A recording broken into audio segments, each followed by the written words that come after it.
Youth Congress സംസ്ഥാന അധ്യക്ഷൻ രാഹുൽ മാങ്കൂട്ടത്തിൽ അറസ്റ്റിൽ. സെക്രട്ടേറിയറ്റ് മാർച്ചിനിടെയുണ്ടായ സംഘർഷത്തിലെടുത്ത കേസിലാണ് അറസ്റ്റ്. പത്തനംതിട്ടയിലെ വീട്ടിൽ നിന്ന് അറസ്റ്റ് ചെയ്ത രാഹുലിനെ തിരുവനന്തപുരം കണ്ടോൺമെന്റ് സ്റ്റേഷനിൽ എത്തിച്ച ശേഷമാണ് കോടതിയിൽ ഹാജരാക്കിയത്.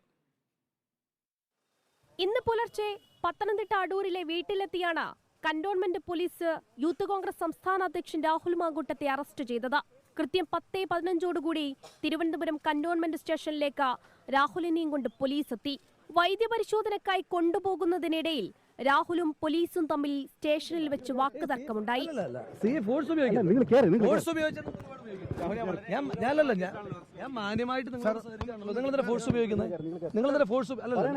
ശേഷം രാഹുലുമായി എത്തിയ പോലീസ് ജീപ്പ് ഫോർട്ട് ആശുപത്രിക്ക് മുന്നിൽ വെച്ച് യൂത്ത് കോൺഗ്രസ് പ്രവർത്തകർ തടഞ്ഞു.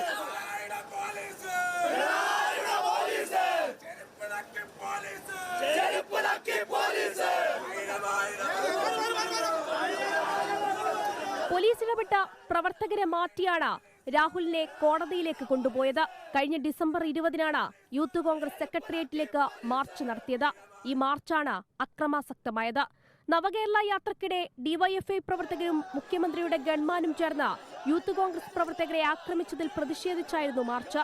ജാമ്യമില്ലാ വകുപ്പുകൾ ചുമത്തി പ്രതിപക്ഷ നേതാവടക്കം 300ഓളം പേർക്കെതിരെയാണ് കണ്ടോൺമെന്റ് പോലീസ് കേസെടുത്തത്.